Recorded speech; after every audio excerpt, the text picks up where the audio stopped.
let's do a Disney Q&A. I'm answering all of your questions about my most recent trip to Disney, my Disney favorites, as well as vlogging tips. So grab a cozy drink and let's get into it. Hi, if you're new to my channel, my name's Katie. I make lots of Disney and home vlogs, so if that's your kind of thing, make sure you subscribe. I'm not gonna lie, this is the most questions I've ever gotten for a Q&A, so I'm definitely going to be kind of like, not speeding through them, but I'm gonna be going kind of quickly and try not to blab too much, which sometimes I do in these like sit down chatty videos. So let's just get into it. So first question is, what is something new you tried this trip? So I would say the thing that stands out the most that was new is park hopping, because we really don't normally do park hopping, but we did it on this trip, which was really fun. And every trip is so different. I feel like everything you're gonna remember, oh yeah, that was the trip that we did this. That was the trip where we stayed there. And I feel like this is gonna be the trip where we tried park hopping. Next question is, do you think park hopping is worth it and will you do it again? Yes, definitely. I think it's worth it. It kind of depends on what kind of trip you're wanting to have. But for me, my mom and sister, who I just went to Disney World with, I do think it was worth it because we loved kind of bopping around the different parks. It made it really fun, and it makes it feel like you're just kind of like flying by the seat of your pants. So that can be kind of fun. It can also be a little bit stressful, especially if you're not super familiar with how to get around or get from park to park. I see how that could be kind of stressful, but for us, it was very fun. So we would definitely do it again. Next question is, do you think park hopper is better for a longer or shorter trip? I do think park hopper is better for a shorter trip. The reason being, you can do less park days and still go to all 4 parks. And I just feel like we always end up skipping Animal Kingdom if we only do 3 parks. So on a shorter trip, it's really fun to do park hopper, so you can at least do a morning in Animal Kingdom. On a longer trip, I feel like you can get away with doing 1 park per day and just doing 4 park days, having a rest day. Maybe you're doing 1 day that's sort of a rest day, but you're doing the Christmas party or something. So I think for a week-long trip, I don't think park hopper is as useful. But if you're someone who wants to be able to hop around from park to park and it's worth the extra price, then I would say absolutely go for it. I think doing park hopper on a longer trip would be really fun. I just don't know, for me personally, if it's worth the extra price, if that makes sense. Someone asked, rental car or Skyliner and buses? I have always used a rental car. So for me personally, I don't like the responsibility of having to drive around. So I love that when I land at MCO, I can take transportation from the airport to Disney, and then I don't have to drive the entire time that I'm there, which I personally really like. So I think it takes a lot of the stress off of you. At the same time, does it take longer to take Disney transportation? Maybe. Overall, I think taking Disney transportation is one of the biggest perks of staying on property. So I honestly don't see the benefit of spending extra money on a rental car when you have all this free transportation included, which I prefer. So yeah, that's my take on it. I know some people like renting a car, but personally I do not. Someone asked, do you prefer Uber or Mears for transportation from the airport to your Disney resort? I did partner with Mears on my last trip, which they were kind enough to gift me my transportation. However, I have used Mears many times, and I promise it's not because I collaborated with them,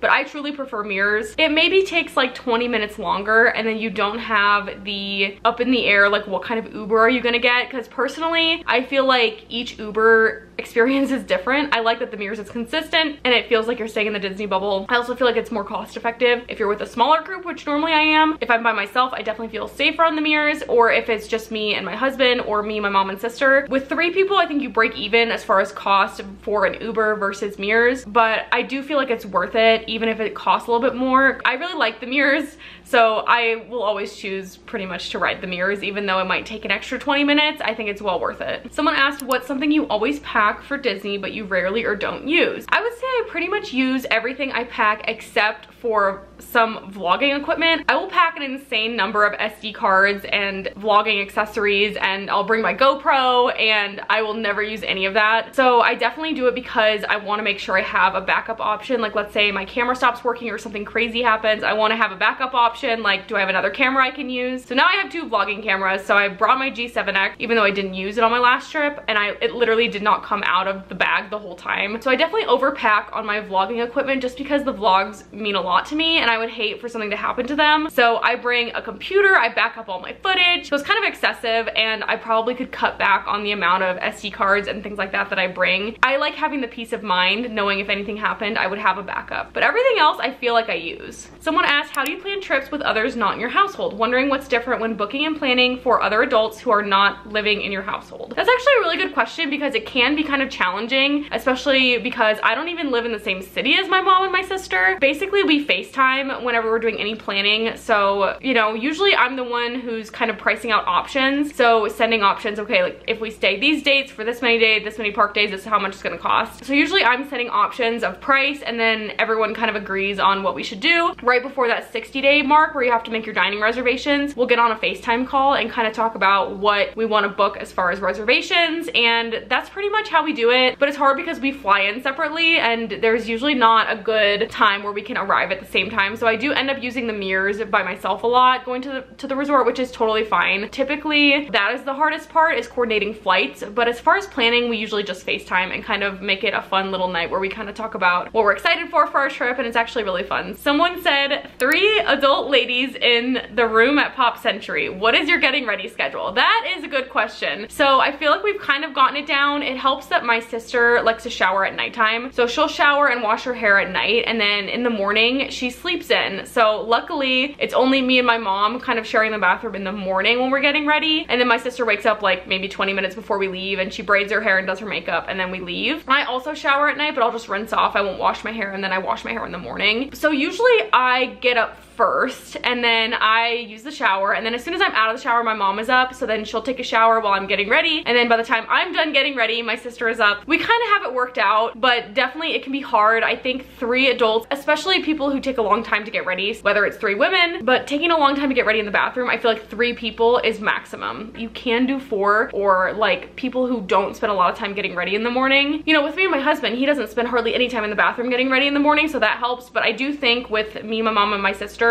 because we all like to do our makeup and things, I think 3 people is the maximum. But I feel like we've kind of gotten into a groove where it works for us. Someone asked, what's your favorite deluxe resort and why? So I don't really have a favorite, but some of the ones I would love to stay at in the future would be the Polynesian or Yacht and Beach Club, because of that pool. That pool is amazing. I dream about that pool. It looks so cool. So I think I would stay at those 2 places, but I really don't have a favorite deluxe resort. Someone said, is Pop your home resort, and if not, what is? So Pop Century is not my home resort. We do stay there a lot just because we love the Skyliner access and we love the value for your money. So it's not the cheapest Disney resort, but it is one of the value resorts. But our home resort is definitely Port Orleans French Quarter. We love that resort. And then I took Aaron there for the first time. He loved it. He like is now refusing to stay anywhere else, which I am perfectly fine with. As soon as we step on that property, we're like, oh yeah, this feels like home. It's really quiet, it's small, it's a great place to stay. So I feel like it's pretty underrated. Someone said, I really resonate with your mom's feet pain troubles this trip. Do you have any tips to manage this, or certain shoes that you have found are most comfortable for long park days? Yes, my mom really struggled this trip, but honestly, we've all had trips where we've struggled. So I remember the very first trip I went on with my mom and sister, me and my mom both struggle a lot. My sister was completely fine. So I would just say whatever shoes are most comfortable. I think this past trip, my mom had relatively new shoes, and they were brand new, but they weren't broken in enough, and I think that's why she struggled so much. I like my Hoka Cliftons. They're the most comfortable shoes for me, period. But I also have mine really broken in, so I think that helps a lot. So I would just say break your shoes in as much as possible and stay on top of your blisters. So if you have a blister starting to form, get a Band-Aid ASAP and make sure it's not rubbing. It also helps to switch shoes. So if I'm wearing my Hokas for 3 days in a row, I'm starting to get blisters, I'll switch to my Crocs for 1 day. And I feel like it helps because it takes the pressure off those same places that are getting rubbed over and over. And even though you might develop blisters in different places, at least it's not rubbing the same spot, and then you can go back to the original shoe that was the most comfortable. So I feel like that helps too, is having 2 pairs of shoes you can kind of switch between. A few people wanted to know, at what point do you think it's worth an annual pass? That's a great question. I have done the math multiple times trying to justify buying an annual pass, and I can't justify it with the amount that I've gone to Disney. Even this year, or even last year, I went 3 times last year, and even then getting an annual pass would not have paid for itself. The tricky thing is, when you book a trip to Disney, the more days you're gonna stay, the cheaper each day park ticket is. So for example, if I went for a week in the beginning of the year and then a full week in the end of the year, it still wouldn't be worth it because it's such a long trip. The tickets are cheaper per day, if that makes sense. I think you have to do like at least 11 park days, park hopper days, to make your annual pass worth it, even with my April trip and then my next trip, and then I was thinking about going on another trip this year. Even then, I couldn't justify it with the price. I also think you have to consider the perks that you get. So for example, you get a discount on hotels. However, I only book Disney trips when they're doing a good discount on hotels. So it's not gonna save me that much money, if that makes sense. So it kind of just depends on your situation, but you really would have to be doing a lot of shorter weekend trips to make it worth it. I think I would have to do at least 4 weekend trips throughout the year to make it worth it. So I'm considering getting one later this year, and then it would go all the way into when me and Aaron are gonna go again, because we'll stay for a longer trip. So I feel like maybe then I can justify it. Right now, I just can't. As much as I want to, and trust me, I've done the math multiple times, you really just have to consider how many days you're going to Disney, and then also consider the discounts you're gonna get. So you get a discount on merch, you get a discount on hotels, but it's not all the time. Like, you don't get a discount every single time you go to Disney. It's only when you book with a pass holder discount when they're offering one. So it kind of just depends on your personal situation. So I know it's not super clear, but for me personally, it's not worth it right now, even though I've tried to justify it many, many times. So I did get quite a few questions about vlogging this time. The first question is, how did you start vlogging? You just start, and your first vlogs are terrible and horrible to look back on, and they make you cringe, but that's okay, because that means that you have improved. So I literally just started. The first time I went to Disney in recent years, you know, I've been a bunch of times when I was younger, but I hadn't gone for quite a few years. So when I went back to Disney, I was too scared to vlog, which I have a lot of regrets about, because who cares what people think about you, honestly. So my very first vlog series was in 2022, and I really thought I was doing something with those vlogs. Like, I thought they were so good at the time, and now when I watch them back, I'm like, ooh,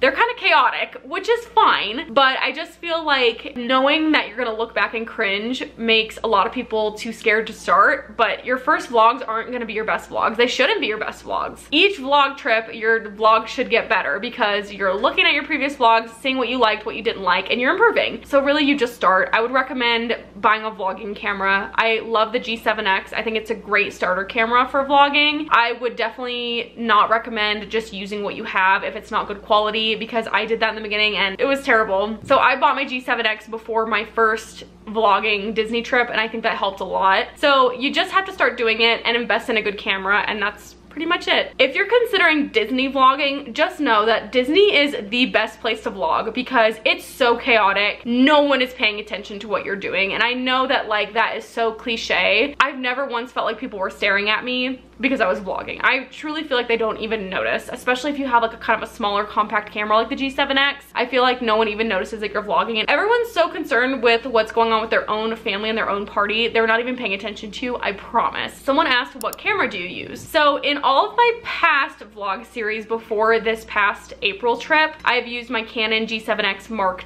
II, which I have absolutely loved. That's what I'm filming on right now. I still love it for sit-down videos. It has a flip-up screen, which is really helpful. But on this most recent trip, I used my new camera, the DJI Osmo Pocket 3. So first of all, the camera itself is only this big. It is tiny. I mean, I guess that's why they call it the Pocket, right? But this little camera is so powerful. So I'll kind of show you what it does, but you basically just flip the screen out, it turns the camera on, and right now it's facing me over here. But if I triple click this button, it goes backwards and it faces you. So I love this little camera. It films in 4K and the quality is absolutely amazing. So highly recommend for theme park vlogging, especially because it's so small, it's so smooth, and has great stabilization, which I love in a theme park camera. So I highly recommend. Someone asked, did you feel like pulling out your phone or camera ruined your trip or made it less enjoyable? Yes and no. I think it's a lot of effort in real time to try to enjoy your vacation, but also be capturing content. Sometimes it can be really hard to try to be doing vlog content,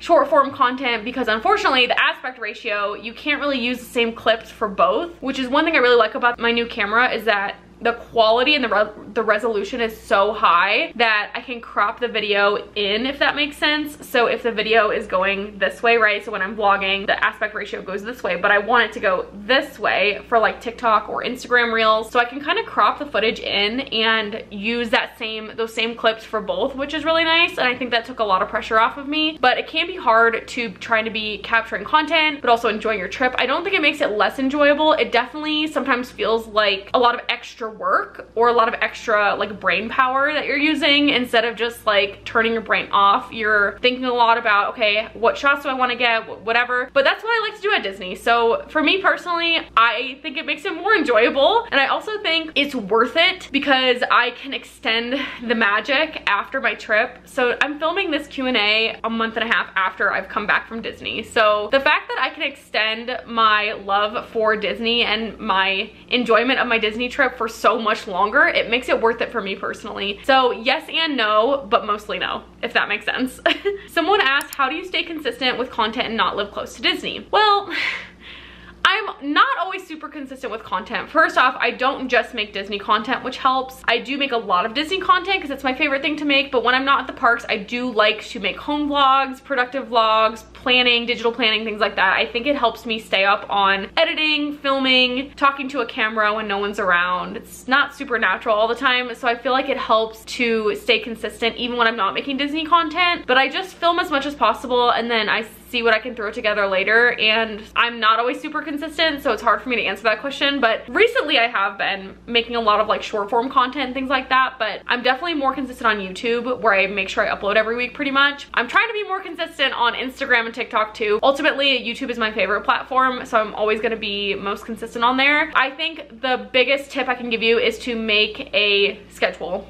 Plan out your content, plan out what day am I gonna film it, what day am I gonna edit it, because I do have a day off during the week, which helps because I do work full time, but I have a day off during the week. So that's usually the day that I film everything, and then I edit on Saturday, then the video goes up on Sunday. So it's kind of a tight schedule, but that's what works for me. And then, for example, if I have something planned on a Saturday and I know I'm not gonna have time to edit, I'll make sure that I make time on a different day to do that. So it can be kind of hard, but just make a schedule. And also don't be hard on yourself if you miss an upload or if you're not consistent, especially because most of us people creating content have full-time jobs and all sorts of other responsibilities. So just remember, it's supposed to be fun. So that's all the questions about vlogging. Someone asked, what is your favorite outfit ever that you've worn to the parks? I actually think that this outfit from my last trip is my favorite, which is so funny because I almost didn't wear it because the only reason I changed was because we went back to the resort. This outfit I also kind of threw together last minute and it turned out to be my favorite. So I would say this one from my last trip or this one from my last trip, which was so cute. I love this outfit. It was perfect when it was really, really hot out, and I just thought it was so cute. This one's definitely more like a classic outfit, and this one's more of like kind of like a cool girl Disney vintage-y kind of outfit,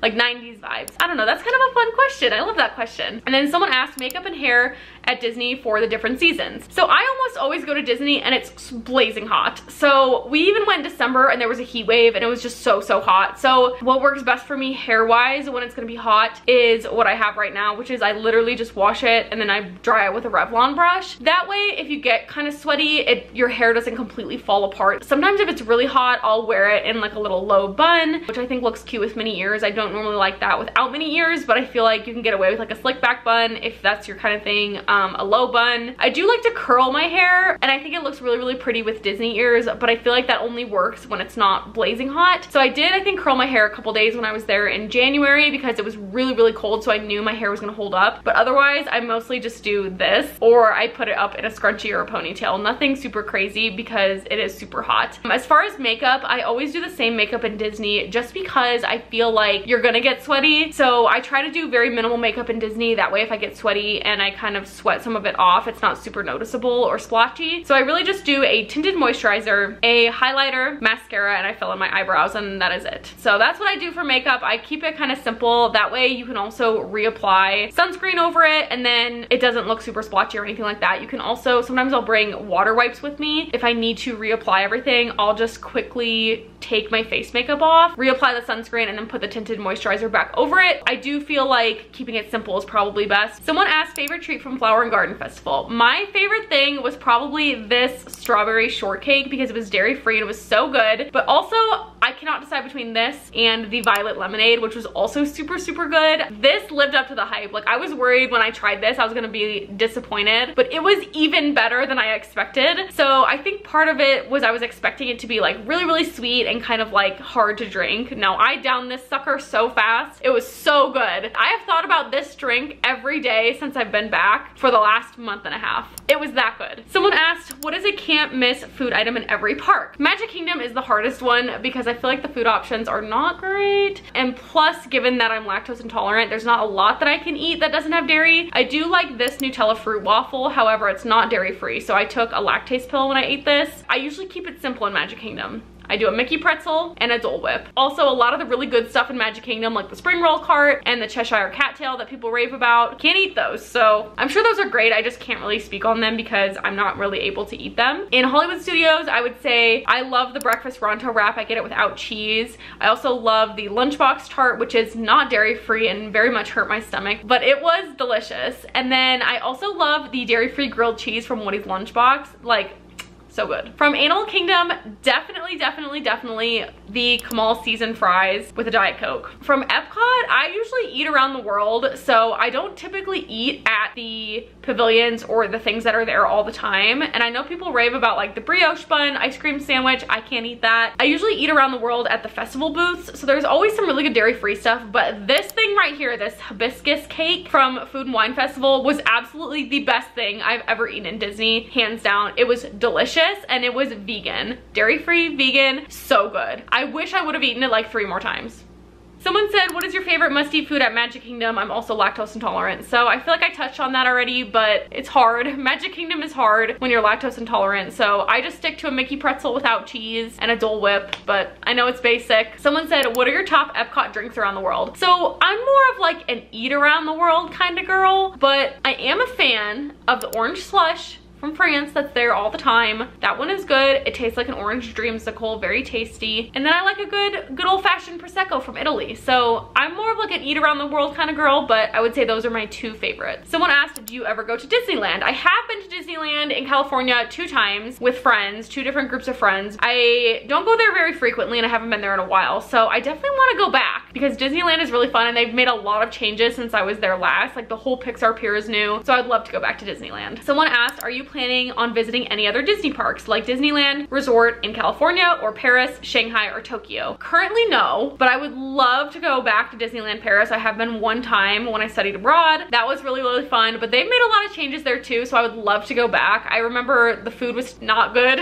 when I went, but this was like over 10 years ago at this point. I honestly would love to visit every single Disney park. Do I think I'm going to? Probably not, but I would love to go to Disneyland Tokyo because I know my husband really wants to go to Japan, but it's a really long flight and I don't know if I can do it, but I would love to go visit, especially with the new Fantasy Springs area that opened up. Looks gorgeous. I would love to go, but currently no, I don't have any plans to do any other parks other than Disney World. What is the next thing on your Disney bucket list? Let's look, because I honestly can't remember what was on my Disney bucket list. I made a video, which I'll link above, of my 2024 Disney bucket list, and I know I crossed off a lot of things on this bucket list on my last trip. So the things that are still remaining on my 2024 Disney bucket list are Tiana's Bayou Adventure, Ohana noodles from the Polynesian, which I really want to try, complete song list on Guardians. I still have not gotten Everybody Wants to Rule the World, and this one's kind of vague, but watch as many Disney sunsets as possible. So I did watch a bunch of Disney sunsets on my last trip, but there's definitely more to be seen, so I feel like I can't cross that one off until I do my last trip. Those are the things left on my 2024 Disney bucket list. This one is kind of funny. Someone said Carousel of Progress or Tiki Room. Because my sister loves the Carousel of Progress, I'll say the Carousel of Progress, and at least you get to sit for a long period of time and it's usually really cold in there. It's a really good place to take a nap, so I'll give it that. But there is some interesting history there, so I'll give it that too, but it's also a pretty good place to take a nap. Someone asked, how does pin trading work? So if you've been to the parks in recent years, they have had pin boards, which they still have around different resorts, things like that. Last time I went, they had the same pin boards. You can just ask the cast member if you can trade one. But now they brought back real pin trading basically, which is where the cast members can trade, and they usually have like a little thing, I don't know what it's called, it's like a little black thing, and it has pins on it, or they'll have a lanyard with pins on it, and you can basically just go up to the cast member and say, can I pin trade with you? And then you can look at their pins, and then you have to give them one and they'll give you one. That is how you pin trade. They're always super nice, and if they have pins, they want to trade. So don't be scared to go up to a cast member and ask to trade pins. Someone asked, what is the process of arriving at Magic Kingdom? I've heard you have to take a boat there. I'm totally lost on how you arrive and scan in. There are a couple ways you can arrive at Magic Kingdom. If you take Disney transportation, like a bus, it will drop you off right in front of the entrance. You go through security,